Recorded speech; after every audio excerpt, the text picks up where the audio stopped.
ಎಲ್ಲರಿಗೂ ನಮಸ್ಕಾರ ಸ್ನೇಹಿತರೆ. ಈ ಅಪೂರ್ಣ ಜಗತ್ತಿನಲ್ಲಿ ಯಾರು ಪರಿಪೂರ್ಣರಲ್ಲ. ಆದರೆ ನೀವು ಯಾರನ್ನಾದರೂ ಭೇಟಿಯಾದಾಗ ಮತ್ತು ನೀವು ಅವರನ್ನ ಅರ್ಥ ಮಾಡಿಕೊಳ್ಳಲು ಅವಕಾಶ ಬೇಕಾಗುತ್ತದೆ. ಆದರೆ ಜ್ಯೋತಿಷ್ಯ ಶಾಸ್ತ್ರವು ಇದನ್ನ ಸರಳಗೊಳಿಸುತ್ತದೆ. ಹೇಗಂದ್ರೆ, ನಿಮ್ಮೊಂದಿಗೆ ಮಾತನಾಡುವ ವ್ಯಕ್ತಿಯ ರಾಶಿ ಯಾವುದೆಂದು ತಿಳಿದುಕೊಂಡ್ರೆ ಅವರ ಸ್ವಭಾವ, ವ್ಯಕ್ತಿತ್ವ ಹೇಗೆ ಅನ್ನೋದನ್ನ ತಿಳಿದುಕೊಳ್ಳಬಹುದು. ಜ್ಯೋತಿಷ್ಯ ಶಾಸ್ತ್ರದಲ್ಲಿ ಪ್ರತಿಯೊಂದು ರಾಶಿಗಳ ಗುಣಗಳನ್ನ ವಿವರಿಸಲಾಗಿದೆ.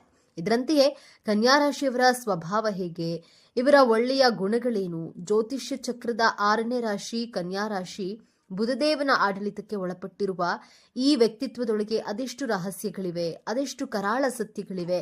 ನೀವು ಕನ್ಯಾ ರಾಶಿಯವರಾಗಿದ್ರೆ ತಪ್ಪದೇ ಪೂರ್ತಿ ವಿಡಿಯೋ ನೋಡಿ ಜೈ ಬುಧದೇವ ಎಂದು ಕಾಮೆಂಟ್ ಮಾಡಿ. ಪ್ರತಿಯೊಂದು ಕೆಲಸದಲ್ಲೂ ಪರಿಪೂರ್ಣತೆಯನ್ನ ಬಯಸುವ, ಚಿಕ್ಕ ಚಿಕ್ಕ ವಿಷಯಗಳನ್ನ ಆಳವಾಗಿ ವಿಶ್ಲೇಷಿಸುವ, ಜಗತ್ತನ್ನ ಸರಿಪಡಿಸಲು ಹೊರಟಿದ್ದೇನೆ ಎಂದು ಎಲ್ಲರಿಗೂ ತೋರಿಸಿಕೊಳ್ಳುವ, ಆದರೆ ತಮ್ಮ ಸಹಾಯ ಹಸ್ತದಿಂದ ಎಲ್ಲರ ಮನಗೆಲ್ಲುವ ವ್ಯಕ್ತಿಗಳೇ ಕನ್ಯಾ ರಾಶಿಯವರು. ರಾಶಿಚಕ್ರದ 6ನೇ ರಾಶಿ ಕನ್ಯಾ ರಾಶಿಯ ಬಗ್ಗೆ ಇಂದು ನಾವು ಸಂಪೂರ್ಣವಾಗಿ ತಿಳಿದುಕೊಳ್ಳೋಣ. ಕನ್ಯಾ ರಾಶಿಯ ಚಿಹ್ನೆಯನ್ನ ಗಮನಿಸಿದ್ದೀರಾ? ಕೈಯಲ್ಲಿ ತೆನೆ ಹಿಡಿದು ನಿಂತಿರುವ ಕನ್ಯೆ, ಇದು ಕೇವಲ ಒಂದು ಚಿಹ್ನೆಯಲ್ಲ, ಕನ್ಯಾ ರಾಶಿಯವರ ವ್ಯಕ್ತಿತ್ವದ ಸಂಪೂರ್ಣ ಚಿತ್ರಣ. ಕೈಯಲ್ಲಿರುವ ತೆನೆ ಅವರ ವಿಶ್ಲೇಷಣಾತ್ಮಕ ಬುದ್ಧಿಯನ್ನ, ಅಂದ್ರೆ ಒಳ್ಳೆಯದನ್ನ ಕೆಟ್ಟದರಿಂದ ಬೇರ್ಪಡಿಸುವ ಸಾಮರ್ಥ್ಯವನ್ನ ಪ್ರತಿನಿಧಿಸುತ್ತೆ. ಕನ್ಯೆಯ ಚಿಹ್ನೆ ಅವರಲ್ಲಿರುವಂತಹ ಶುದ್ಧತೆ, ಸೇವಾ ಮನೋಭಾವ ಮತ್ತು ಸಂಕೋಚ ಸ್ವಭಾವವನ್ನ ತೋರಿಸುತ್ತೆ.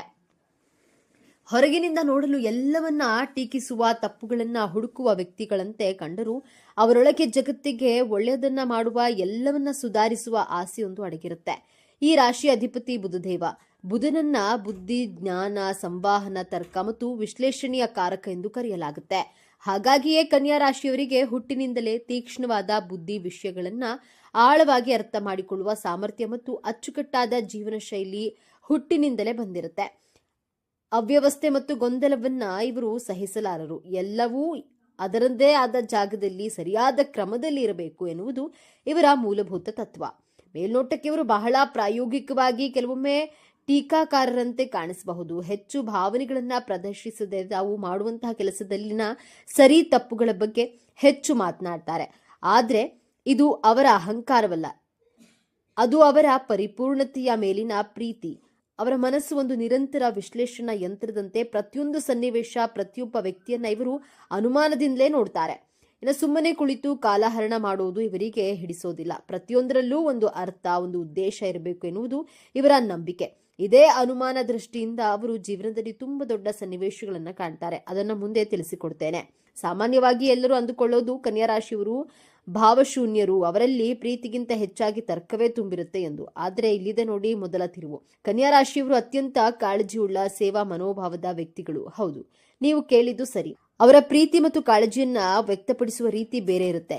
ನೀವು ಅನಾರೋಗ್ಯದಿಂದ ಬಳಲ್ತಾ ಇದ್ರೆ ಅವರು ಬಂದು ಸುಮ್ಮನೆ ಸಮಾಧಾನ ಮಾಡೋದಿಲ್ಲ. ಬದಲಾಗಿ ನಿಮಗೆ ಬೇಕಾದ ಔಷಧ, ಪಥ್ಯ, ವೈದ್ಯರ ವಿವರ, ಒಂದು ಪಟ್ಟಿಯನ್ನ ಸಿದ್ಧಪಡಿಸಿ ನಿಮ್ಮ ಕೈಗೆ ಇಡ್ತಾರೆ. ಅವರ ಪ್ರೀತಿ ಮಾತುಗಳಲ್ಲಿಲ್ಲ, ಕೈಯಲ್ಲಿದೆ. ಈ ಸೇವಾ ಮನೋಭಾವವನ್ನ ಹಲವರು ತಪ್ಪಾಗಿ ಅರ್ಥೈಸಿಕೊಂಡು ಇವರು ನಮ್ಮ ಮೇಲೆ ಅಧಿಕಾರ ಚಲಾಯಿಸುತ್ತಿದ್ದಾರೆ ಎಂದುಕೊಳ್ತಾರೆ. ಕನ್ಯಾ ರಾಶಿಯವರು ಅತ್ಯುತ್ತಮ ಸಲಹೆಗಾರರು. ನಿಮ್ಮ ಜೀವನದ ಯಾವುದೇ ಸಮಸ್ಯೆಯನ್ನ ತೆಗೆದುಕೊಂಡು ಅವರ ಬಳಿ ಹೋದ್ರೆ ಅದರ ಮೂಲ ಕಾರಣದಿಂದ ಹಿಡಿದು ಅದನ್ನ ಪರಿಹರಿಸುವ ಎಲ್ಲಾ ದಾರಿಗಳನ್ನ ಅವರು ವೈಜ್ಞಾನಿಕವಾಗಿ ನಿಮ್ಮ ಮುಂದೆ ಇಡ್ತಾರೆ. ಅವರ ಸ್ನೇಹವೆಂದ್ರೆ ಭಾವನಾತ್ಮಕ ಬೆಂಬಲದ ಜೊತೆಗೆ ಪ್ರಾಯೋಗಿಕ ಪರಿಹಾರಗಳ ಒಂದು ಪ್ಯಾಕೇಜ್. ವೃತ್ತಿ ಜೀವನಕ್ಕೆ ಬಂದ್ರೆ ಕನ್ಯಾ ರಾಶಿಯವರ ಪರಿಶ್ರಮ ಮತ್ತು ನಿಷ್ಠೆಯನ್ನ ಪ್ರಶ್ನಿಸುವಂತಿಲ್ಲ. ಇವರು ಯಾವುದೇ ಕೆಲಸವನ್ನ ಕೈಗೆತ್ತಿಕೊಂಡ್ರು ಅದನ್ನ ಪರಿಪೂರ್ಣವಾಗಿ ಮುಗಿಸದೆ ಬಿಡೋದಿಲ್ಲ. ಸಂಶೋಧನೆ, ವೈದ್ಯಕೀಯ, ಸಂಪಾದನೆ, ಲೆಕ್ಕಪತ್ರ, ಶಿಕ್ಷಕ ವೃತ್ತ ಮತ್ತು ಡೇಟಾ ವಿಶ್ಲೇಷಣೆಯಂತಹ ಕ್ಷೇತ್ರಗಳಲ್ಲಿ ಇವರಿಗೆ ಯಶಸ್ಸು ತಂದುಕೊಡುತ್ತೆ. ಇವರ ಸೂಕ್ಷ್ಮ ದೃಷ್ಟಿಯಿಂದ ಯಾವ ತಪ್ಪನ್ನು ತಪ್ಪಿಸಿಕೊಳ್ಳಲು ಸಾಧ್ಯವಿಲ್ಲ. ಹಾಗಾಗಿ ಇವರು ಯಾವುದೇ ಸಂಸ್ಥೆಯ ಆಧಾರದ ಸ್ತಂಭವಾಗ್ತಾರೆ. ಹಣಕಾಸಿನ ವಿಚಾರದಲ್ಲಿ ಇವರು ಬಹಳ ಜಾಗರೂಕರು. ಪ್ರತಿಯೊಂದು ಪೈಸೆಗೂ ಲೆಕ್ಕ ಇಡ್ತಾರೆ. ಆದ್ರೆ ಇವರು ಜಿಪುಣರಲ್ಲ, ಬದಲಾಗಿ ಬುದ್ಧಿವಂತರು. ಅನಾವಶ್ಯಕ ಖರ್ಚುಗಳಿಗೆ ಕಡಿವಾಣ ಹಾಕಿ ಭವಿಷ್ಯಕ್ಕಾಗಿ ಉಳಿತಾಯ ಮಾಡೋದ್ರಲ್ಲಿ ಇವರು ನಿಪುಣರು. ಇವರ ಬಜೆಟ್ ಮತ್ತು ಹೂಡಿಕೆಯ ಯೋಜನೆಗಳು ಯಾವಾಗಲೂ ದೀರ್ಘಕಾಲೀನ ಮತ್ತು ಸುರಕ್ಷಿತವಾಗಿರುತ್ತೆ. ಪ್ರೀತಿಯ ವಿಚಾರದಲ್ಲಿ ಕನ್ಯಾ ರಾಶಿಯವರದ್ದು ಒಂದು ವಿಚಿತ್ರ ಪಯಣ. ಇವರು ಪ್ರೀತಿಯನ್ನ ಹೃದಯದಿಂದಷ್ಟೇ ಅಲ್ಲ, ತಲೆಯಿಂದಲೂ ಮಾಡ್ತಾರೆ. ಸಂಗಾತಿಯನ್ನ ಆಯ್ಕೆ ಮಾಡುವಾಗ ಮೊದಲು 1000 ಬಾರಿ ಯೋಚಿಸ್ತಾರೆ. ಅವರ ಗುಣ, ನಡತೆ, ಭವಿಷ್ಯದ ಯೋಚನೆಗಳನ್ನ ಎಲ್ಲವನ್ನ ತಮ್ಮ ಪರಿಪೂರ್ಣತೆಯ ಅಳತೆಗೋಲಿನಿಂದ ಅಳೆಯುತ್ತಾರೆ. ಆದ್ರೆ ಇಲ್ಲಿದೆ ನೋಡಿ 2ನೇ ತಿರುವು. ಒಮ್ಮೆ ಪ್ರೀತಿಸಲು ಪ್ರಾರಂಭಿಸಿದ್ರೆ ಅವರಷ್ಟು ನಿಷ್ಠಾವಂತ ಮತ್ತು ಕಾಳಜಿಯುಳ್ಳ ಸಂಗಾತಿ ಇನ್ನೊಬ್ಬರಿಲ್ಲ. ಆದರೆ ಇವರ ನಿರಂತರ ಟೀಕಿಸುವ ಸ್ವಭಾವ ಮತ್ತು ಪರಿಪೂರ್ಣತೆಯ ನಿರೀಕ್ಷೆ ಕೆಲವೊಮ್ಮೆ ಸಂಗಾತಿಗೆ ಉಸಿರುಗಟ್ಟಿಸಬಹುದು. ನೀನು ಹೀಗೆ ಮಾಡಬಾರ್ದಿತ್ತು, ಹಾಗೆ ಮಾಡಬೇಕಿತ್ತು ಎಂಬ ಮಾತುಗಳು ಪ್ರೀತಿಯ ಬದಲು ಅಧಿಕಾರದಂತೆ ಕೇಳಿಸಬಹುದು. ಪದೇ ಪದೇ ಪ್ರೀತಿಯಲ್ಲಿ ಸಂಶಯ ಪಡೋದು, ತಮ್ಮ ಸಂಗಾತಿಯ ಮೇಲೆ ಮನಸ್ಸಿನ ಯಾವುದೋ ಮೂಲೆಯಲ್ಲಿ ಅನುಮಾನದ ವಿಷಬೀಜ ಬಿತ್ತಿ ತಮ್ಮ ಸಂತೋಷವನ್ನ ತಮ್ಮ ಕೈಯಾರೆ ಹಾಳು ಮಾಡಿಕೊಳ್ತಾರೆ. ಸಂಗಾತಿಯ ಪ್ರತಿ ನಡೆಯನ್ನ ಪ್ರಶ್ನಿಸೋದು, ಸಂಗಾತಿಯನ್ನ ಜೋಪಾನ ಮಾಡ್ತಿದ್ದೇನೆ ಎಂಬ ಭಾವನೆ ಇವರಲ್ಲಿ ಇರುತ್ತೆ. ಅವರು ನಿಮ್ಮನ್ನ ಪ್ರೀತಿಸ್ತೇನೆ ಎಂದು ಹೇಳೋದಕ್ಕಿಂತ ನಿಮ್ಮ ಆರೋಗ್ಯ, ನಿಮ್ಮ ಕೆಲಸ, ನಿಮ್ಮ ಜೀವನ ಶೈಲಿಯನ್ನು ಉತ್ತಮಪಡಿಸಲು ಪ್ರಯತ್ನಿಸ್ತಾರೆ. ಇದೇ ಅವರ ಪ್ರೀತಿಯ ಭಾಷೆ. ಇವರ ಈ ಗುಣವನ್ನ ಅಂದ್ರೆ ಟೀಕೆಯ ಹಿಂದಿನ ಕಾಳಜಿಯನ್ನು ಅರ್ಥ ಮಾಡಿಕೊಳ್ಳುವ ಸಂಗಾತಿ ಸಿಕ್ಕರೆ ಅವರ ದಾಂಪತ್ಯ ಅತ್ಯಂತ ಸುಭದ್ರವಾಗಿರುತ್ತೆ. ಪರಿಪೂರ್ಣತೆಯನ್ನೇ ಆರಾಧಿಸುವ ಕನ್ಯಾ ರಾಶಿಯವರಿಗೆ ದೌರ್ಬಲ್ಯಗಳೇ ಇರೋದಿಲ್ವೇ ಎಂದು ನೋಡೋದಾದ್ರೆ ಖಂಡಿತ ಇವೆ. ವಾಸ್ತವವಾಗಿ ಇವರ ದೊಡ್ಡ ಶಕ್ತಿಯಾದ ಪರಿಪೂರ್ಣತೆಯೇ ಇವರ ದೊಡ್ಡ ದೌರ್ಬಲ್ಯ. ಪ್ರೀತಿ ಪಾತ್ರರನ್ನ ಮತ್ತು ಇತರರನ್ನ ನಿರಂತರವಾಗಿ ಟೀಕಿಸುತ್ತಲೇ ಇರ್ತಾರೆ. ಇದರಿಂದಾಗಿ ಸಂಬಂಧಗಳು ಹಾಳಾಗಬಹುದು ಮತ್ತು ಇವರು ಸದಾ ಅತೃಪ್ತರಾಗಿ ಉಳಿಯುತ್ತಾರೆ. ಚಿಕ್ಕ ಚಿಕ್ಕ ವಿಷಯಗಳ ಬಗ್ಗೆ ಆಳವಾಗಿ ಯೋಚಿಸಿ ಅನಾವಶ್ಯಕವಾಗಿ ಚಿಂತೆಗೊಳಗಾಗ್ತಾರೆ. ಭವಿಷ್ಯದ ಬಗ್ಗೆ ಸದಾ ಆತಂಕದಲ್ಲಿರ್ತಾರೆ. ತಮ್ಮ ಭಾವನೆಗಳನ್ನ ಸುಲಭವಾಗಿ ವ್ಯಕ್ತಪಡಿಸಲಾರರು. ತಮ್ಮ ನೋವನ್ನ, ಪ್ರೀತಿಯನ್ನ ಮನಸ್ಸಿನಲ್ಲೇ ಇಟ್ಕೊಂಡು ಕೊರಗ್ತಾರೆ. ಎಲ್ಲವೂ ಅಚ್ಚುಕಟ್ಟಾಗಿರಬೇಕು ಎಂಬ ಹಂಬಲದಲ್ಲಿ ಸ್ವಲ್ಪ ಹೆಚ್ಚು ಕಡಿಮೆ ಆದರೆ ಬೇಗನೆ ಸಿಲುಕ್ತಾರೆ. ಇತರರಿಗಿಂತ ಹೆಚ್ಚಾಗಿ ಇವರು ತಮ್ಮ ಮೇಲೆಯೇ ಹೆಚ್ಚು ಕಠಿಣವಾಗಿರ್ತಾರೆ. ಒಂದು ಸಣ್ಣ ತಪ್ಪು ಮಾಡಿದ್ರೂ ಅದನ್ನೇ ನೆನೆದು ದಿನಗಟ್ಟಲೆ ಕೊರಗುತ್ತಾರೆ. ಕನ್ಯಾ ರಾಶಿಯವರು ತಮ್ಮ ಆರೋಗ್ಯದ ಬಗ್ಗೆ ಹೆಚ್ಚು ಕಾಳಜಿಯನ್ನು ವಹಿಸ್ತಾರೆ. ಆದರೆ ಇವರ ಅತಿಯಾದ ಚಿಂತೆ ಮತ್ತು ಮಾನಸಿಕ ಒತ್ತಡ ನೇರವಾಗಿ ಇವರ ಜೀರ್ಣಾಂಗ ವ್ಯವಸ್ಥೆಯ ಮೇಲೆ ಪರಿಣಾಮವನ್ನು ಬೀರುತ್ತೆ.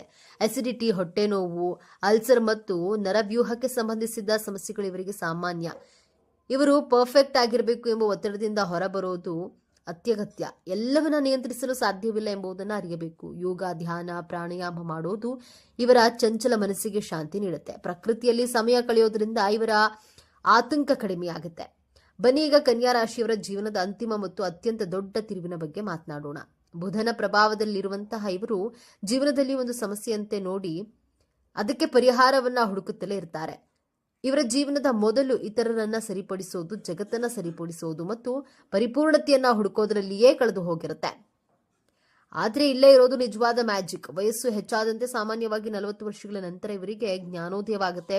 ಪರಿಪೂರ್ಣತೆ ಎಂಬುದು ಒಂದು ಭ್ರಮೆ ಇರುವಂತೆಯೇ ಎಲ್ಲರನ್ನ ಒಪ್ಪಿಕೊಳ್ಳೋದ್ರಲ್ಲಿಯೇ ನಿಜವಾದ ಸಂತೋಷವಿದೆ ಎಂಬ ಸತ್ಯ ಅರಿವಾಗುತ್ತೆ. ಯಾವಾಗ ಇವರು ತಮ್ಮನ್ನ ಮತ್ತು ಇತರರನ್ನ ಟೀಕಿಸೋದನ್ನ ಬಿಟ್ಟು ಪ್ರೀತಿಸಲು ಮತ್ತು ಒಪ್ಪಿಕೊಳ್ಳಲು ಪ್ರಾರಂಭಿಸ್ತಾರೋ ಆಗ ಇವರ ಜೀವನದ ಉತ್ತರಾರ್ಧವು ಅತ್ಯಂತ ಶಾಂತಿಯುತ ಮತ್ತು ಸಂತೋಷದಿಂದ ಕೂಡಿರುತ್ತೆ. ಆಗ ಇವರ ಸೇವೆ ಮತ್ತು ಕಾಳಜಿ ನಿಜವಾದ ಅರ್ಥ ಬರುತ್ತದೆ. ಮತ್ತು ಬುಧದೇವನು ತನ್ನ ಮಕ್ಕಳಿಗೆ ಕೊಡುವಂತಹ ಜ್ಞಾನದವರ ಮೊದಲು ವಿಶ್ಲೇಷಣೆಯ ನಂತರ ಒಪ್ಪಿಕೊಳ್ಳುವಿಕೆ. ಇದುವೇ ಕನ್ಯಾ ರಾಶಿಯವರ ಜೀವನದ ಅತಿ ದೊಡ್ಡ ರಹಸ್ಯ. ಕನ್ಯಾ ರಾಶಿಯವರು ತಮ್ಮ ಜೀವನವನ್ನು ಇನ್ನಷ್ಟು ಉತ್ತಮಪಡಿಸಿಕೊಳ್ಳಲು ಕೆಲವು ಸಲಹೆಗಳು ಹೀಗಿವೆ. ಪರಿಪೂರ್ಣತೆಯನ್ನ ಬಿಟ್ಟು ಬಿಡಿ. ಎಲ್ಲವೂ ಪರಿಪೂರ್ಣವಾಗಿರಲು ಸಾಧ್ಯವಿಲ್ಲ. ತಪ್ಪುಗಳನ್ನು ಒಪ್ಪಿಕೊಳ್ಳಲು ಮುನ್ನಡೆಯಿರಿ. ಭಾವನೆಗಳನ್ನ ಹಂಚಿಕೊಳ್ಳಿ ಮತ್ತು ನಿಮ್ಮ ಆತಂಕ, ಪ್ರೀತಿಯನ್ನ ನಿಮ್ಮ ಆಪ್ತರೊಂದಿಗೆ ಮಾತನಾಡಿ ವಿಶ್ರಾಂತಿ ತೆಗೆದುಕೊಳ್ಳಿ. ನಿರಂತರವಾಗಿ ಕೆಲಸ ಮಾಡುವುದನ್ನ ಬಿಟ್ಟು ನಿಮಗಾಗಿ ಸಮಯ ಕೊಡಿ. ಮನಸ್ಸಿಗೆ ವಿಶ್ರಾಂತಿ ನೀಡಿ. ಬುಧವಾರದಂದು ವಿಷ್ಣು ಸಹಸ್ರನಾಮ ಪಠಿಸುವುದು ಅಥವಾ ವಿಷ್ಣು ದೇವಾಲಯಕ್ಕೆ ಭೇಟಿ ನೀಡುವುದು ಉತ್ತಮ. ವಿದ್ಯಾರ್ಥಿಗಳಿಗೆ ಪುಸ್ತಕ, ಪೆನ್ನು ದಾನ ಮಾಡೋದು, ಹಸಿರು ಬಣ್ಣದ ಬಟ್ಟೆ ಅಥವಾ ಹೆಸರು ಕಾಳನ್ನ ದಾನ ಮಾಡೋದ್ರಿಂದ ಬುಧನ ಅನುಗ್ರಹ ದೊರೆಯುತ್ತೆ. ಹಾಗಾದ್ರೆ ಕನ್ಯಾ ರಾಶಿ ಅಂದ್ರೆ ಕೇವಲ ಟೀಕೆ, ಅನುಮಾನ ಅಲ್ಲ. ಅವರೊಳಗೆ ಒಂದು ಶುದ್ಧವಾದ ಹೃದಯವಿದೆ, ಸೇವೆ ಮಾಡುವ ಮನಸ್ಸಿದೆ, ಯಾವುದೇ ಸಮಸ್ಯೆಗಳನ್ನ ಪರಿಹರಿಸುವ ಬುದ್ಧಿ ಇದೆ ಮತ್ತು ಎಲ್ಲದಕ್ಕಿಂತ ಹೆಚ್ಚಾಗಿ ಜಗತ್ತನ್ನ ಉತ್ತಮ ಸ್ಥಳವನ್ನಾಗಿ ಮಾಡುವ ಅದ್ಭುತ ಶಕ್ತಿ ಇದೆ. ಮುಂದಿನ ಬಾರಿ ನೀವು ಯಾವುದೇ ಕನ್ಯಾ ರಾಶಿಯವರನ್ನ ಭೇಟಿಯಾದಾಗ ಅವರ ಟೀಕೆಯ ಹಿಂದಿರುವ ಕಾಳಜಿಯನ್ನ ಮತ್ತು ಅವರ ವಿಶ್ಲೇಷಣೆಯ ಹಿಂದಿರುವ ಪ್ರೀತಿಯನ್ನ ಅರ್ಥ ಮಾಡಿಕೊಳ್ಳಲು ಪ್ರಯತ್ನಿಸಿ. ಇದೇ ತರಹದ ಜ್ಯೋತಿಷ್ಯಕ್ಕೆ ಸಂಬಂಧಪಟ್ಟಂತಹ ವಿಡಿಯೋ ನೋಡಲು ನಮ್ಮ ಚಾನೆಲ್ಗೆ ಸಬ್ಸ್ಕ್ರೈಬ್ ಆಗಿ, ವಿಡಿಯೋ ಲೈಕ್ ಮಾಡಿ, ಶೇರ್ ಮಾಡಿ. ಕನ್ಯಾ ರಾಶಿಯವರಿಗೆ 2026ರಲ್ಲಿ 8 ಚಮತ್ಕಾರಗಳು ನಡೆಯಲಿದೆ. ಜೊತೆಗೆ 3 ವಿಚಾರಗಳಲ್ಲಿ ಎಚ್ಚರಿಕೆಯಿಂದ ಇರಬೇಕಾಗುತ್ತೆ ಎಂಬಂತಹ ವಿಚಾರಗಳನ್ನ ಈ ವಿಡಿಯೋದಲ್ಲಿ ತಿಳಿಸಿಕೊಡಲಿದ್ದೇನೆ. ಅದಕ್ಕೂ ಮುಂಚೆ ನೀವಿನ್ನು ನಮ್ಮ ಚಾನೆಲ್ಗೆ ಸಬ್ಸ್ಕ್ರೈಬ್ ಆಗಿಲ್ಲ ಅಂದ್ರೆ ಈಗಲೇ ಸಬ್ಸ್ಕ್ರೈಬ್ ಆಗಿ, ಹಾಗೆ ವಿಡಿಯೋಗೆ ಲೈಕ್ ಮಾಡಿ, ವಿಡಿಯೋವನ್ನ ಸ್ಕಿಪ್ ಮಾಡದೆ ಕೊನೆ ತನಕ ನೋಡಿ. ಎಲ್ಲರೂ ಭಕ್ತಿಯಿಂದ ಓಂ ಶ್ರೀ ಮಹಾಲಕ್ಷ್ಮಿ ನಮಃ ಅಂತ ಕಾಮೆಂಟ್ ಮಾಡಿ. ಕನ್ಯಾ ರಾಶಿಯವರಿಗೆ ಗೋಚಾರದಲ್ಲಿ ಗ್ರಹಗಳ ಸ್ಥಿತಿಗತಿಗಳ ಬಗ್ಗೆ ನೋಡೋಣ. ನಿಮ್ಮ ರಾಶಿಯಾಧಿಪತಿ ಬುಧ ಗ್ರಹ 3ಯ ಭಾವದಲ್ಲಿ ಸ್ಥಿತವಾಗಿದೆ. 4ಥದಲ್ಲಿ ಸೂರ್ಯ ಗ್ರಹ, 6ನೇ ಭಾವದಲ್ಲಿ ಶನಿ ಗ್ರಹದ ಜೊತೆಗೆ ಶುಕ್ರ ಗ್ರಹ, 7ಮದಲ್ಲಿ ರಾಹು ಗ್ರಹ, ನವಮ ಭಾವದಲ್ಲಿ ಗುರುಗ್ರಹ, ಲಾಭಸ್ಥಾನದಲ್ಲಿ ಮಂಗಳ ಗ್ರಹ ಸ್ಥಿತವಾಗಿದೆ. ನಿಮ್ಮ ರಾಶಿಯಲ್ಲಿ ಕೇತು ಗ್ರಹ ಸ್ಥಿತವಾಗಿದೆ. ಕನ್ಯಾ ರಾಶಿಯವರಿಗೆ ಗೋಚಾರದ ಪ್ರಕಾರ ನಡೆಯುವಂತಹ ಮೊದಲನೆಯ ಚಮತ್ಕಾರ, ಬುಧ ಗ್ರಹ ಪ್ರಸ್ತುತವಾಗಿ 3ನೇ ಭಾವದಲ್ಲಿ ಸ್ಥಿತವಾಗಿದೆ. ನಂತರ 4, 5ನೇ ಭಾವಕ್ಕೆ ಸಂಚಾರ ಮಾಡುತ್ತದೆ. ಕೂಡ ಕನ್ಯಾ ರಾಶಿ ವಿದ್ಯಾರ್ಥಿಗಳ ಭವಿಷ್ಯದಲ್ಲಿ ಏಕಾಗ್ರತೆಯನ್ನ, ಆಸಕ್ತಿಯನ್ನ ತೋರಿಸ್ತೀರಿ. ಹೊಸ ಸ್ಕೂಲ್ಗೆ ಜಾಯಿನ್ ಆಗಬಹುದು ಅಥವಾ ಕಾಲೇಜನ್ನ ಯಾರೆಲ್ಲ ಚೇಂಜ್ ಮಾಡಬೇಕು ಅಂದ್ಕೊಂಡಿದ್ದೀರೋ ಅವರಿಗೆಲ್ಲ ಒಳ್ಳೆಯ ಕಾಲೇಜ್ ಸಿಗುತ್ತೆ. 5 ತಿಂಗಳ ಒಳಗೆ ನೀವು ಸ್ಕೂಲ್ ಅಥವಾ ಕಾಲೇಜ್ಗಳನ್ನ ಚೇಂಜ್ ಮಾಡಬಹುದು. ನಿಮ್ಮ ವಿದ್ಯಾಭ್ಯಾಸ ಬಹಳ ಎಕ್ಸಲೆಂಟ್ ಆಗಿರುತ್ತದೆ. ಕನ್ಯಾ ರಾಶಿಯವರಿಗೆ 2026ರಲ್ಲಿ ನಡೆಯುವಂತಹ 2ನೆಯ ಚಮತ್ಕಾರ, ಕನ್ಯಾ ರಾಶಿಯವರು 2.5 ವರ್ಷದಿಂದ ಬಹಳ ಕಷ್ಟಪಟ್ಟಿರ್ತೀರಿ. ಆದ್ರೆ 4 ತಿಂಗಳ ಒಳಗೆ ನಿಮ್ಮ ಸಾಲಗಳನ್ನ ತೀರಿಸ್ತೀರಾ. ನಿಮ್ಮ ಶತ್ರುಗಳು ನಿಮ್ಮಿಂದ ದೂರವಾಗ್ತಾರೆ. ಗುಪ್ತ ಶತ್ರುಗಳು ಹಾಗೂ ಹಿತಶತ್ರುಗಳಿಂದ ಮುಕ್ತಿ ಸಿಗಲಿದೆ. 3ನೇದಾಗಿ ಶನಿಗ್ರಹ ನಿಮ್ಮ ಸಪ್ತಮ ಭಾವಕ್ಕೆ ಸಂಚಾರ ಮಾಡಿದಾಗ, ಯಾವಾಗ ಅಂದ್ರೆ 3 ತಿಂಗಳ ಒಳಗೆ ಶನಿಗ್ರಹ ನಿಮ್ಮ 6ನೇ ಭಾವದಿಂದ 7ನೇ ಭಾವಕ್ಕೆ ಸಂಚಾರ ಮಾಡ್ತಾರೆ. ನಿಮ್ಮ ಜಾಬ್ಗಳು ಬದಲಾವಣೆಗಳನ್ನ ಮಾಡ್ತೀರಾ. ಈ ಪೀರಿಯಡ್ ನಲ್ಲಿ ಜೊತೆಗೆ ಯಾರೆಲ್ಲ ವಿವಾಹಕ್ಕೋಸ್ಕರ ವಧು ಅಥವಾ ವರರನ್ನ ಹುಡುಕ್ತಿದ್ದೀರೋ 4 ತಿಂಗಳ ನಂತರ ವಿವಾಹ ಯೋಗವು ತೋರಿಸ್ತಾ ಇದೆ. ಆದ್ರೆ ಶನಿಗ್ರಹ ಸಪ್ತಮ ಸ್ಥಾನದಿಂದ ನಿಮ್ಮ ಲಗ್ನವನ್ನ ವೀಕ್ಷಿಸ್ತಿರೋದ್ರಿಂದ ನಿಮ್ಮಲ್ಲಿ ಹಠ, ಆಲಸ್ಯದ ಸ್ವಭಾವ ಹೆಚ್ಚಾಗುತ್ತೆ. 4ನೇದಾಗಿ ಕನ್ಯಾ ರಾಶಿಯವರಿಗೆ ಪ್ರೀತಿಯ ಜೀವನದಲ್ಲಿ ಪಾಸಿಟಿವ್ ರಿಸಲ್ಟ್ ಗಳನ್ನ ಎಕ್ಸ್ಪೆಕ್ಟ್ ಮಾಡಬಹುದು. ನಿಮ್ಮ ಪಂಚಮಾಧಿಪತಿ ಶನಿಗ್ರಹ ಸಪ್ತಮ ಸ್ಥಾನಕ್ಕೆ ಸಂಚಾರ ಮಾಡಿದಾಗ ನಿಮ್ಮ ಪ್ರೀತಿಯ ಜೀವನದಲ್ಲಿ ಸುಮಧುರ ಬಾಂಧವ್ಯವನ್ನ ಕಾಣಬಹುದು. 5 ತಿಂಗಳ ನಂತರ ನಿಮ್ಮ ಪ್ರೀತಿಯ ಜೀವನ ಚೆನ್ನಾಗಿರುತ್ತದೆ. 5ನೇದಾಗಿ ಗುರುಗ್ರಹ ನಿಮ್ಮ ನವಮ ಭಾವದಿಂದ ವೃತ್ತಿ ಸ್ಥಾನಕ್ಕೆ ಸಂಚಾರ ಮಾಡಲಿದೆ. 5 ತಿಂಗಳ ನಂತರ ಉದ್ಯೋಗವಿಲ್ಲದಿದ್ದವರಿಗೆ ಹೊಸ ಅವಕಾಶಗಳು, ಉದ್ಯೋಗಗಳು ಸಿಗುತ್ತವೆ. ನಿಮ್ಮಲ್ಲಿರುವಂತಹ ಸ್ಕಿಲ್ಸ್ಗಳನ್ನ ಇಂಪ್ರೂವ್ ಮಾಡ್ಕೊಳ್ತೀರಾ. ಗೌರವಾನ್ವಿತ ವ್ಯಕ್ತಿಗಳನ್ನ ಭೇಟಿ ಮಾಡಿ ನಿಮ್ಮ ಕರಿಯರ್ ಲೈಫ್ ನಲ್ಲಿ ಎಕ್ಸಲೆಂಟ್ ಚೇಂಜಸ್ ಗಳನ್ನ ಕಾಣ್ತೀರಾ. ನಿಮ್ಮ ಸ್ಯಾಲರಿಯಲ್ಲಿ ಇನ್ಕ್ರಿಮೆಂಟ್ ಕಾಣ್ತೀರಾ. ಗುರುಗ್ರಹ 10ನೇ ಭಾವಕ್ಕೆ ಸಂಚಾರ ಮಾಡಿದಾಗ ಬ್ಯಾಂಕಿಂಗ್ ಸೆಕ್ಟರ್ ನಲ್ಲಿರುವಂತವರು, ಮ್ಯಾನೇಜ್ಮೆಂಟ್ ಜಾಬ್ ಮಾಡ್ತಿರುವವರು, ಕೌನ್ಸಿಲಿಂಗ್ ಫೀಲ್ಡ್ ನಲ್ಲಿರುವವರು ಅವರಿಗೆ ಉತ್ತಮ ಧನ ಲಾಭವಾಗಲಿದೆ. ಕಮ್ಯುನಿಕೇಶನ್ ಸ್ಕಿಲ್ಸ್ ಗಳನ್ನ ಇಂಪ್ರೂವ್ ಮಾಡ್ಕೊಳ್ತೀರಾ. ನಿಮ್ಮ ವೃತ್ತಿ ಜೀವನ ಹೆಚ್ಚು ಲಾಭದಾಯಕವಾಗಿರುತ್ತದೆ. 2026ರಲ್ಲಿ ಕನ್ಯಾ ರಾಶಿಯವರಿಗೆ ನಡೆಯುವಂತಹ 6ನೇ ಚಮತ್ಕಾರ ದೊಡ್ಡ ಮನೆಯನ್ನ ಅಥವಾ ವಾಹನ ಖರೀದಿ ಯೋಗವನ್ನ ತೋರಿಸ್ತಾ ಇದೆ. 70% ಕನ್ಯಾ ರಾಶಿಯವರು ವಾಹನ, ಹೊಸ ಮನೆ, ಹೊಸ ಕಾರು, ಹೊಸ ಬೈಕ್ ಖರೀದಿಯನ್ನ ಮಾಡುವಂತಹ ಯೋಗವಿದೆ. ನಿಮ್ಮ ಜನ್ಮ ಕುಂಡಲಿ 30-40% ಸಪೋರ್ಟ್ ಮಾಡಿದ್ರು ಈ ಪ್ರೆಡಿಕ್ಷನ್ 100% ಸಕ್ಸಸ್ ಆಗೇ ಆಗುತ್ತೆ. ನಿಮ್ಮ ತಾಯಿಯ ಆರೋಗ್ಯದಲ್ಲಿ ವೃತ್ತಿಯನ್ನ ಕಾಣ್ತೀರಾ. ತಾಯಿಯ ಜೊತೆ ವಿವಾದಗಳಿದ್ರೆ, ವೈಮನಸ್ಸುಗಳಿದ್ರೆ ಎಲ್ಲವೂ ದೂರವಾಗಿ ನಿಮ್ಮ ಹಾಗೂ ನಿಮ್ಮ ತಾಯಿಯ ಮಧ್ಯೆ ಸುಮಧುರ ಬಾಂಧವ್ಯವನ್ನ ಕಾಣಬಹುದಾಗಿದೆ. 7ನೇದಾಗಿ ರಾಹುಗ್ರಹ ನಿಮ್ಮ ಸಪ್ತಮ ಭಾವದಲ್ಲಿದೆ. ರಾಹುಗ್ರಹ ಸಪ್ತಮ ಭಾವದಿಂದ 6ನೇ ಭಾವಕ್ಕೆ ಹಿಮ್ಮುಖವಾಗಿ ಚಲಿಸುತ್ತದೆ. ರಾಹುಗ್ರಹ ಒಂದು ರಾಶಿಯಲ್ಲಿ 1.5 ವರ್ಷಗಳು ಸ್ಥಿತವಾಗಿರುತ್ತದೆ. 1.5 ವರ್ಷದಿಂದ ಯಾರು ಸಾಲದ ಸಮಸ್ಯೆಯಲ್ಲಿ, ಸುಳಿಯಲ್ಲಿ ಮುಳುಗಿದ್ದರೋ, ಕೋರ್ಟ್ ಕೇಸ್ಗಳಲ್ಲಿ ಸಿಲುಕಿದ್ರೆ, ಲಿಟಿಗೇಷನ್ ನಲ್ಲಿ ಸಿಲುಕಿದ್ರೆ, ವಿನಾಕಾರಣ ಬೇರೆಯವರ ತಪ್ಪುಗಳಿಗೆ ನಿಮ್ಮನ್ನ ಅಪರಾಧಿ ಸ್ಥಾನದಲ್ಲಿ ನಿಲ್ಲಿಸಿದ್ರೆ, ಈ ಆರೋಪಗಳು ಎಲ್ಲವೂ ಸುಳ್ಳು ಅಂತ 5 ತಿಂಗಳ ನಂತರ ಪ್ರೂವ್ ಆಗುತ್ತೆ. ರೋಗ ಋಣ ಶತ್ರುಗಳಿಂದ ಸಂಪೂರ್ಣವಾಗಿ ವಿಮುಕ್ತಗೊಳ್ತೀರಿ. ನಿಮ್ಮ ಜೀವನದಲ್ಲಿ ಬಹಳ ದಿನಗಳಿಂದ ಇದ್ದಂತಹ ಕಷ್ಟಗಳಿಗೆ, ಹಣದ ಸಮಸ್ಯೆಗಳಿಗೆ ಮುಕ್ತಿ ಪಡೆದು ನೆಮ್ಮದಿ ಸಿಗುವಂತಹ ವರ್ಷವಾಗಿರುತ್ತೆ. 8ನೇದಾಗಿ ಕೇತುಗ್ರಹ ನಿಮ್ಮ ರಾಶಿಯಿಂದ ಹಿಂದಿನ ಮನೆಗೆ ಸಂಚಾರ ಮಾಡುತ್ತದೆ. ಕೇತುಗ್ರಹ, ರಾಹುಗ್ರಹ, ಶನಿಗ್ರಹ ನಿಮ್ಮ ರಾಶಿ ಅಥವಾ ಲಗ್ನದಲ್ಲಿ ಸಂಚಾರ ಮಾಡಿದಾಗ ನಿಮ್ಮಲ್ಲಿ ಒಬ್ಬ ಹೊಸ ಮನುಷ್ಯನನ್ನಾಗಿ ಪರಿವರ್ತನೆ ಮಾಡುತ್ತೆ. ಕನ್ಯಾ ರಾಶಿಯವರು 1.5 ವರ್ಷದಿಂದ ನಿಮ್ಮ ಜೀವನದಲ್ಲಿ ಸಾಲ, ಅವಮಾನ, ಮನಸ್ಸಿನ ನೆಮ್ಮದಿಯನ್ನ ಕಳೆದುಕೊಂಡು ಕೊರಗುತ್ತಿದ್ದವರಿಗೆ 5 ತಿಂಗಳ ನಂತರ ಕೇತುಗ್ರಹ ನಿಮ್ಮ ರಾಶಿಯನ್ನು ಬಿಟ್ಟು ಹಿಂದಿನ ಮನೆಗೆ ಸಂಚಾರ ಮಾಡಿದಾಗ ನಿಮ್ಮ ಸಮಸ್ಯೆಗಳು ಸಂಪೂರ್ಣವಾಗಿ ಕಡಿಮೆಯಾಗಲಿದೆ. ನಿಮ್ಮ ವ್ಯಕ್ತಿತ್ವ, ಆಚಾರ ವಿಚಾರಗಳು ಈ 1.5 ವರ್ಷದಲ್ಲಿ ಕೇತುಗ್ರಹ ಸಂಪೂರ್ಣ ಬದಲಾವಣೆಯನ್ನ ತಂದುಕೊಡಲಿದೆ. ಆರ್ಥಿಕ ಜೀವನ, ಹೊಸ ಮನೆಯನ್ನ ಖರೀದಿ ಮಾಡುವಿರಿ. ನಿಮ್ಮ ಮಕ್ಕಳಿಗೆ ಕಂಕಣ ಭಾಗ್ಯ ಕೂಡಿ ಬರೋದ್ರಿಂದ ಶುಭ ಕಾರ್ಯಗಳು ಮನೆಯಲ್ಲಿ ನಡೆಯುತ್ತವೆ. ಕನ್ಯಾ ರಾಶಿಯವರಿಗೆ ಧನಕಾರಕನಾಗಿ ಲಾಭಸ್ಥಾನದಲ್ಲಿರುವುದು ಚಂದ್ರ. ಧನವನ್ನ ಕೊಡುವಂತಹ ಗ್ರಹ ಶುಕ್ರ. ಚಂದ್ರ ಹಾಗೂ ಶುಕ್ರ ಗ್ರಹಗಳು ತಮ್ಮ ಮನೆಯನ್ನ ರಕ್ಷಣೆ ಮಾಡುವಂತಹ ಗ್ರಹಗಳು. ಹೀಗಾಗಿ ಇವು ಭಾಗ್ಯಾಧಿಪತಿ ಯೋಗ, ಲಾಭಾಧಿಪತಿ ಯೋಗ, ಧನಾಧಿಪತಿ ಯೋಗವನ್ನ ನೀಡುತ್ತವೆ. ಇದರಿಂದಾಗಿ ಕನ್ಯಾ ರಾಶಿಯವರಿಗೆ ಮುಂದಿನ ವರ್ಷದಲ್ಲಿ ಯಾವುದೇ ಹಣಕಾಸಿನ ಸಮಸ್ಯೆಗಳು ಇರುವುದಿಲ್ಲ. ಈ ವರ್ಷ ನಿಮ್ಮ ಆರ್ಥಿಕ ಜೀವನವು ಸಾಮಾನ್ಯಕ್ಕಿಂತ ಉತ್ತಮವಾಗಿರುತ್ತೆ ಮತ್ತು ವರ್ಷದ ಆರಂಭದಿಂದ ನೀವು ಅದನ್ನ ಅರಿತುಕೊಳ್ಳಲು ಪ್ರಾರಂಭಿಸ್ತೀರಿ. ನೀವು ವಿವಿಧ ಮೂಲಗಳಿಂದ ಆದಾಯವನ್ನ ಪಡೆಯುತ್ತೀರಿ. ಆದ್ರೆ ಈ ಸಮಯದಲ್ಲಿ ನಿಮ್ಮ ಖರ್ಚುಗಳಲ್ಲಿ ಹೆಚ್ಚಳವಾಗುವ ಸಾಧ್ಯತೆ ಇದೆ. ಈ ಸಮಯದಲ್ಲಿ ನಿಮಗೆ ಹಠಾತ್ ಆರ್ಥಿಕ ಲಾಭದ ಬಲವಾದ ಸಾಧ್ಯತೆ ಇರುತ್ತದೆ. ನೀವು ಷೇರು ಮಾರುಕಟ್ಟೆಯಲ್ಲಿ ಹೂಡಿಕೆ ಮಾಡಿದ್ರೆ ಈ ಸಮಯವು ನಿಮಗೆ ಪ್ರಯೋಜನಕಾರಿಯಾಗಲಿದೆ. ನೀವು ಹಣದ ನಷ್ಟವನ್ನು ಅನುಭವಿಸಬಹುದು. ಮಕ್ಕಳ ಶಿಕ್ಷಣ ಅಥವಾ ಅವರ ಅಗತ್ಯಗಳನ್ನ ಪೂರೈಸಲು ಹಣವನ್ನ ಹೆಚ್ಚು ಖರ್ಚು ಮಾಡಬಹುದು. ಈ ಸಮಯದಲ್ಲಿ ನೀವು ಹಣವನ್ನ ಎಚ್ಚರಿಕೆಯಿಂದ ಖರ್ಚು ಮಾಡಬೇಕು. 2026ರಲ್ಲಿ ಅಗತ್ಯವಿದ್ರೆ ನೀವು ಯಾರಿಂದಲೂ ಹಣವನ್ನ ಸಾಲ ಪಡೆಯಬಹುದು. ಮುಂದಿನ ಸಮಯವು ಆರ್ಥಿಕ ಜೀವನಕ್ಕೆ ಉತ್ತಮವಾಗಿರುತ್ತದೆ. ನೀವು ಹೊಸ ವಾಹನವನ್ನ ಖರೀದಿಸಬಹುದು ಅಥವಾ ಹಳೆಯ ವಾಹನದ ನಿರ್ವಹಣೆಗಾಗಿ ಹಣವನ್ನ ಖರ್ಚು ಮಾಡ್ತೀರಿ. ಕನ್ಯಾ ರಾಶಿಯವರಿಗೆ ವರ್ಷದ ಆರಂಭದಲ್ಲಿ ಗಜಕೇಸರಿ ಯೋಗ ಪ್ರಾರಂಭವಾಗುತ್ತೆ. ಈ ಯೋಗದಲ್ಲಿ ನಿಮ್ಮ ನಿರೀಕ್ಷೆಗೂ ಮೀರಿ ಧನಾಗಮನ ಉಂಟಾಗುತ್ತದೆ. ಜೀವನದ ಉದ್ದ ಅಗಲಕ್ಕೂ ಕೂಡ ದೈವಾನುಕೂಲ ಇರುತ್ತದೆ.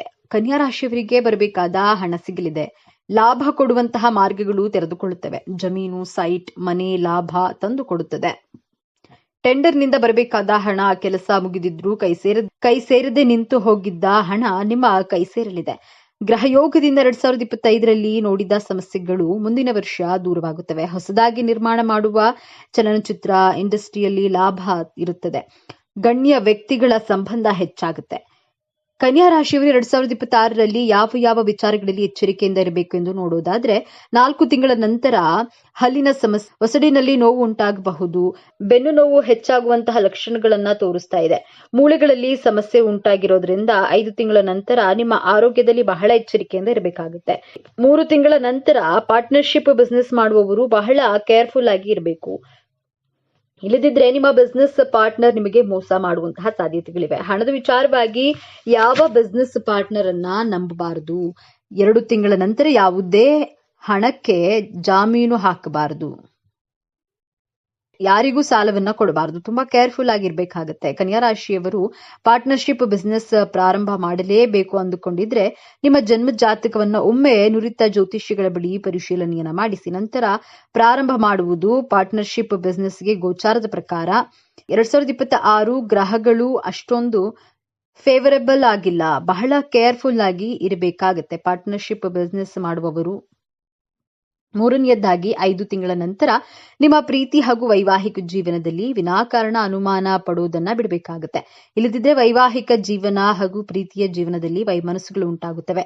ಈ 3 ಎಚ್ಚರಿಕೆಗಳನ್ನ ಗಮನದಲ್ಲಿಟ್ಟುಕೊಳ್ಳಿ. ಕೇತುವಿನ ಪ್ರಭಾವವನ್ನ ಕಡಿಮೆ ಮಾಡಿಕೊಳ್ಳಲು ಅಂದ್ರೆ ನಿಮ್ಮ ಬಿಸ್ನೆಸ್ ಹಾಗೂ ವೈವಾಹಿಕ ಜೀವನ, ಪ್ರೀತಿ ಜೀವನದಲ್ಲಿ ಸಮಸ್ಯೆಗಳನ್ನ ಕಡಿಮೆ ಮಾಡಿಕೊಳ್ಳಲು ಪ್ರತಿ ಗುರುವಾರ ಬೀದಿ ನಾಯಿಗಳಿಗೆ ಆಹಾರವನ್ನ, ಹಾಲು, ಬಿಸ್ಕೆಟ್ಗಳನ್ನ ತಿನ್ನಿಸಿ ಹಾಗೂ 7 ಬಾಳೆಹಣ್ಣುಗಳನ್ನ ಬಡವರಿಗೆ ಅಥವಾ ದೇವಸ್ಥಾನಕ್ಕೆ ಗುರುವಾರದಂದು ದಾನ ಮಾಡಿ. ಗಣಪತಿಯ ಮಂತ್ರವನ್ನ ಪಠಿಸಬೇಕಾಗುತ್ತದೆ. ಮಂತ್ರ ಹೀಗಿದೆ: ಓಂ ಗಂ ಗಣಪತಿಯೇ ನಮಃ. ಈ ಮಂತ್ರವನ್ನ ಪ್ರತಿನಿತ್ಯ 21 ಬಾರಿ ಪಠಿಸುತ್ತಾ ಬನ್ನಿ. ಇದರ ಜೊತೆಗೆ ಪ್ರತಿ ಬುಧವಾರ ಗಣಪತಿಯ ದರ್ಶನವನ್ನ ಮಾಡಿ. ಎಲ್ಲವೂ ಶುಭವಾಗುತ್ತೆ. 2026 ಕನ್ಯಾ ರಾಶಿಯವರಿಗೆ ದೇವರು ಸುಖ, ಶಾಂತಿ, ಸಮೃದ್ಧಿ, ಆರೋಗ್ಯಗಳನ್ನ ಕೊಟ್ಟು ಕಾಪಾಡಲಿ ಎಂದು ಹಾರೈಸುತ್ತಾ ಈ ವಿಡಿಯೋವನ್ನ ಮುಗಿಸ್ತಾ ಇದ್ದೇನೆ. ಈ ವಿಚಾರಗಳು ನಿಮಗೆ ಇಷ್ಟ ಆಗಿದೆ ಅಂತ ಭಾವಿಸ್ತಾ ಇದ್ದೇನೆ. ಇಷ್ಟ ಆಗಿದ್ರೆ ನಮ್ಮ ಚಾನೆಲ್ಗೆ ತಪ್ಪದೇ ಸಬ್ಸ್ಕ್ರೈಬ್ ಮಾಡಿಕೊಳ್ಳಿ. ವಿಡಿಯೋಗೆ ಒಂದು ಲೈಕ್ ಕೊಡುವುದನ್ನ ಮರಿಬೇಡಿ. ಈ ವಿಡಿಯೋವನ್ನ ನಿಮ್ಮ ಫ್ರೆಂಡ್ಸ್ ಅಂಡ್ ಫ್ಯಾಮಿಲಿ ಗ್ರೂಪ್ಸ್ ನಲ್ಲಿ ಹೆಚ್ಚು ಶೇರ್ ಮಾಡಿ. ನಿಮ್ಮ ಅಭಿಪ್ರಾಯಗಳನ್ನ ತಪ್ಪದೇ ಕಾಮೆಂಟ್ ಮಾಡಿ. ಹಾಗೆ ಎಲ್ಲರೂ ಭಕ್ತಿಯಿಂದ ಜೈ ಹನುಮಾನ್ ಅಂತ ಕಾಮೆಂಟ್ ಮಾಡಿ. ಧನ್ಯವಾದಗಳು.